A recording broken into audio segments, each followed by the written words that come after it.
You are now listening to the NxHealth Podcast. Join us in the journey of true wellness and discover the power of small choices that make a big impact.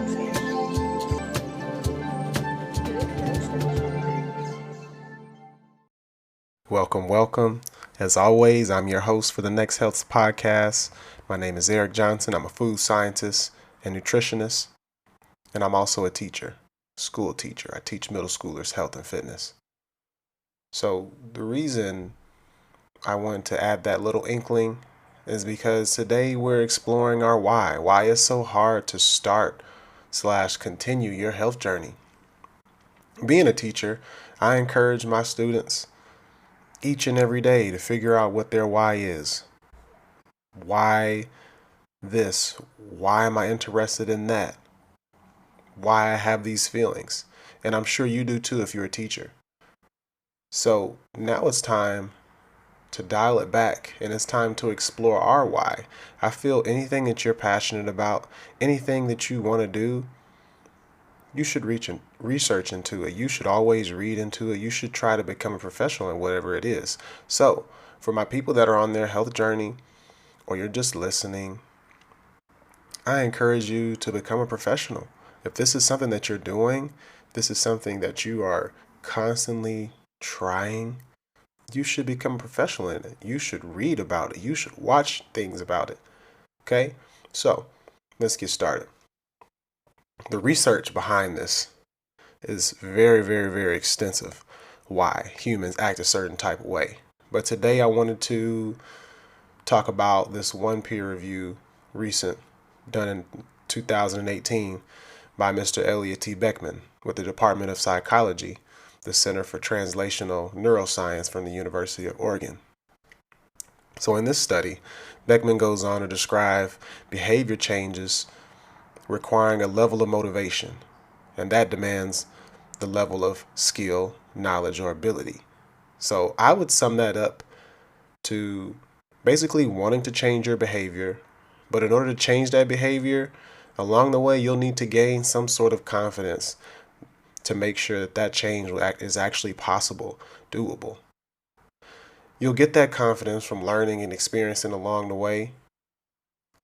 And so in the study, they spoke about excessive function, right? And this excessive function, us doing things over and over and over again, they broke it down and they reviewed it as we are fully conscious when we are doing these things, when we're creating habits. We have just came along and evolved a super long way to being highly sensitive to these addictive behaviors or any type of addictive behavior that yields some type of reward.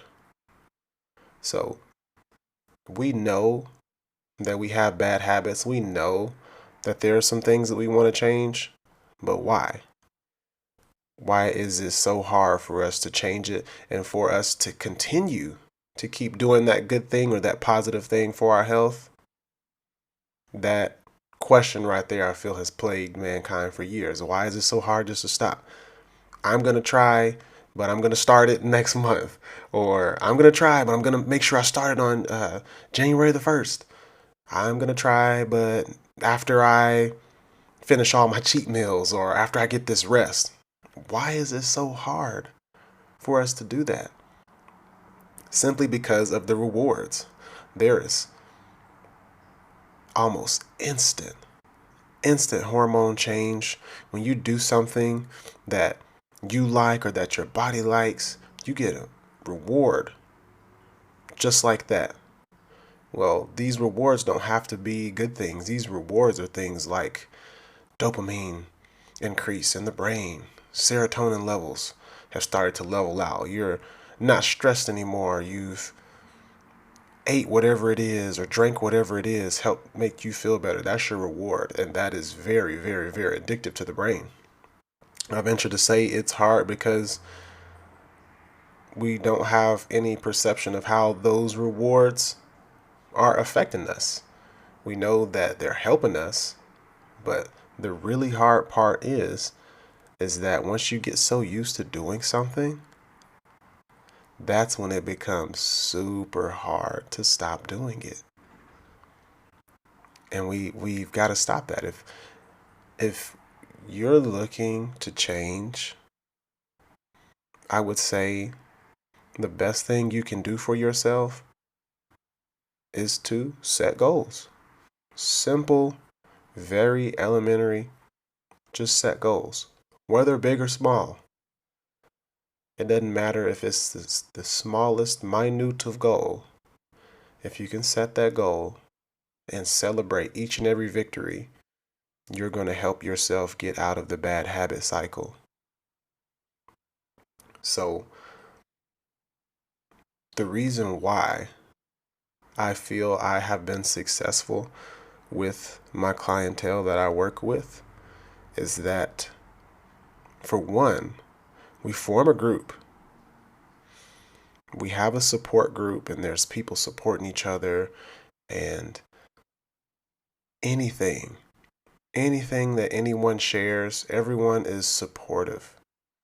It's so hard to do it by yourself. Super hard. Okay? Why not have a team of people around you? We've already spoken about family and friends either helping or hurting you. So I encourage you to find a group of people that are going through what you're going through, or that are trying to make a change too. Find a group of people so you all can hold each other accountable, because you're going to talk about it. Okay? Whether these are people that you're close with, whether you just are talking about your journey, talk about it. Okay? Because the way they're going to hold you accountable, they may not physically or emotionally support you at times, but this is how they'll hold you accountable. After you've said something out loud, you don't have to have the biggest rapport with the person. After you have said something out loud, they're going to take that in their mind, and then they're going to check on you. It may not be that next week, it may not be that next month, but they'll check on you. Their check-in could be a verbal check-in. Hey, how's that goal coming for you? Their check-in could be as simple as a person check-in, where you know you told this person whatever it is that you're trying to do, and you're like, oh snap, I told this person that I wanted to lose 15 pounds, and I wonder if they are even thinking about it. So let me go ahead and give them an update and let them know that I've lost 6 pounds. I'm well on my way to my goal. It's stuff like that that we can do to help, because that why is, it can be super negative, but we don't have to let it be that why. Let's explore our why and use that as fuel to help us to our goals, because it's tough. It's very tough. We all know that saying about once a habit is created, it takes however many days to get rid of that habit or change the habit. Working in team settings has made me successful, and the people before me, and I'm sure the people after me. It's going to be super beneficial for everyone if we work in teams. So find a team. Even if it's 2 people, 3 people, find a team. Find someone that can hold you accountable. Find a group of people that can hold you accountable. Maybe they won't verbally hold you accountable, but if you tell someone, just like I spoke about in the last episode, if you tell someone, that right there is going to help keep you in line. Okay, maybe you may not care what they think, but they're a human being, and they may or may not remember, but most times, if it's somebody who really cares about you, they're gonna remember about your life. So set goals, continue to tell people, and let's get out of that I'm just going to start it a week from now. I'm just going to start it on the first of the month. I'm just going to start it January the 1st. I'm going to start July the 1st. Let's get out of that culture. Let's get out of those moods, those feelings, and just do it. It does not matter when your journey starts. It does not matter where you start from. All that matters is that you're staying consistent and you're doing it for yourself. Because the truth of the matter is it's your life. It is your life. And if you want to see that change, you're going to need to get started, and you're going to need to start building those positive habits so you can get to where you want to be.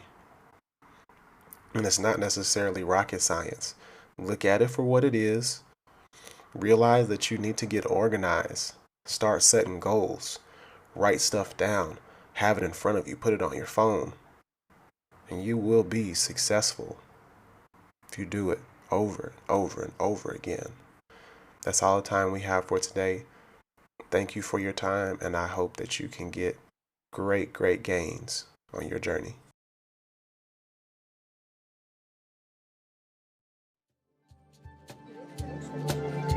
Thank you for listening to the NxHealth Podcast. Discover the power of small choices that make a big impact.